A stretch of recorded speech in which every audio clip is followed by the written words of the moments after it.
Well, y'all, this just sucks, and I was sure hoping for a different outcome, but I think we were all expecting this after the news from today. The husband of the missing woman named Katlyn Harp was arrested today on Sunday, June 29th. According to reports, 37-year-old Vincent "Vinny" Harp killed his wife, Katlyn. He then locked her remains in a box, and he then put them in a hidden corner of an almost 40-acre plot of woods that he used to own. This is according to state police in Bloomberg. Vincent was reportedly taken into custody on Sunday night, and he is now facing charges of criminal homicide, abuse of a corpse, and tampering with evidence. And this is for allegedly killing 33-year-old Katlyn. His arrest, as you know, followed the discovery of Katlyn's remains. This was in the woods near 86 Harp Lane. And as I said, that was on property that Vinny once used to own. That was until he put it up for sale in October of 2023. This was in Montauk Township, which is in Columbia County, Pennsylvania. Now, the motive for Vinny killing Katlyn is still a bit unclear. However, according to reports, he told Katlyn's sister, Heather Lane, that the two of them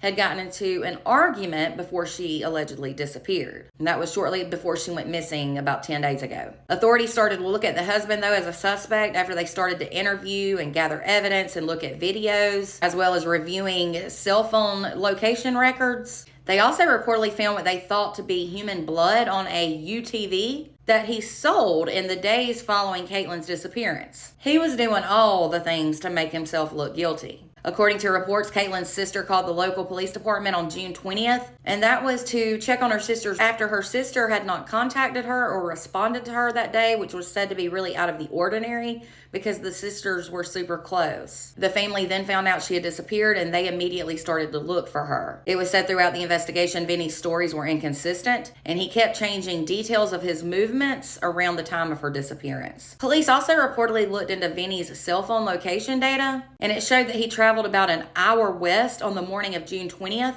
and that was to a mountain road near Middleburg. That then lined up with surveillance footage that investigators were able to track down. He then returned to that mountain road later that day, but police said he first stopped at a gas station in Danville to pick up a pair of gloves.